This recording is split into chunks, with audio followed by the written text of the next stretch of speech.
Hello, it's me, Norm, again from mybeerquest.com. And today we're on another beer expedition. And this is a brewery I hope we're all familiar with the new beer, actually. It's only been, I don't think, more than a year that I've seen this beer out, which I was quite interested to see, actually, because this brewery is actually really well known for their stout, and this is a lager. This is kind of a nostalgic beer to me because this is probably one of the first stouts I ever had when I was younger, and it was the first readily available stout I can remember. So, without further ado, this is a Guinness lager. I've been meaning to talk about this one earlier.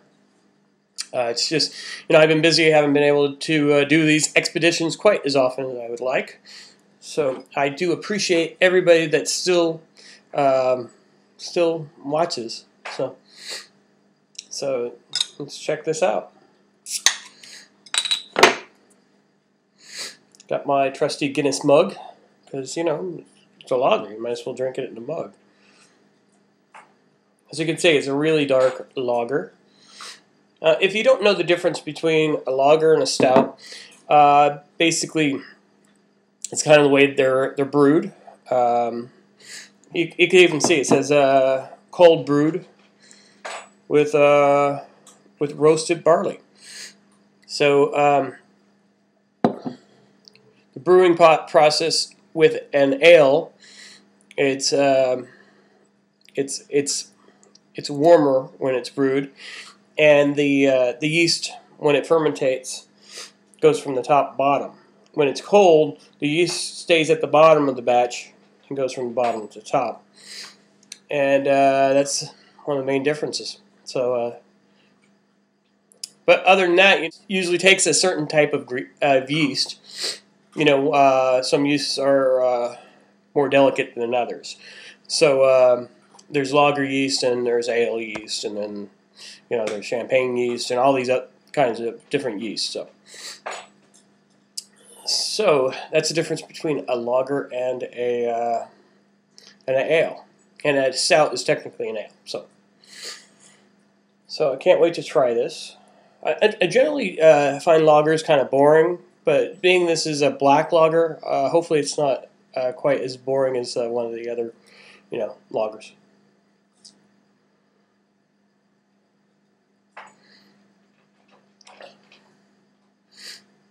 Yeah, it's a good has a nice rich flavor to it.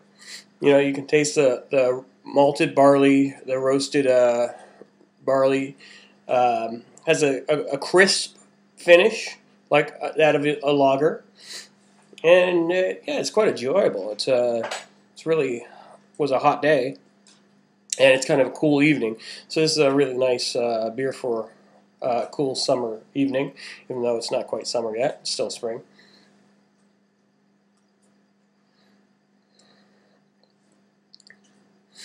But a very nice beer. Very different finish. You get a crisper, cleaner finish than you do with the stout.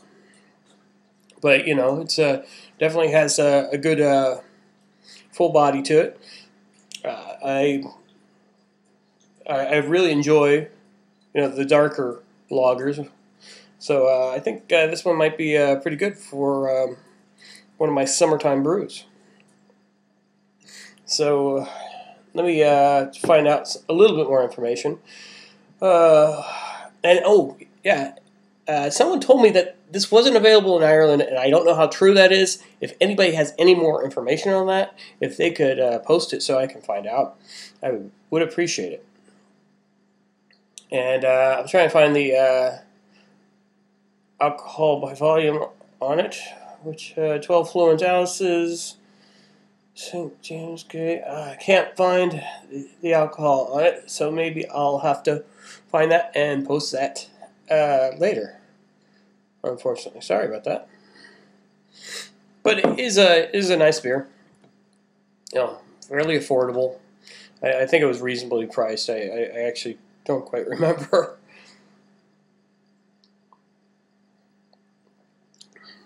But very nice. If you like Guinness, I would definitely try it out, and even maybe try them side by side, so you can definitely see the difference in the finish of especially between a lager and a stout. Yeah, I have my old Guinness shirt that I've had for, oh gosh, so many years. So this is I've liked Guinness for a long time. It's just a good, standby beer, especially if you're in a place that has all lagers. So a lot of times they'll have Guinness. So that's maybe they'll start carrying this one too, which wouldn't be bad. So thanks for stopping by. Cheers. Enjoy your beer.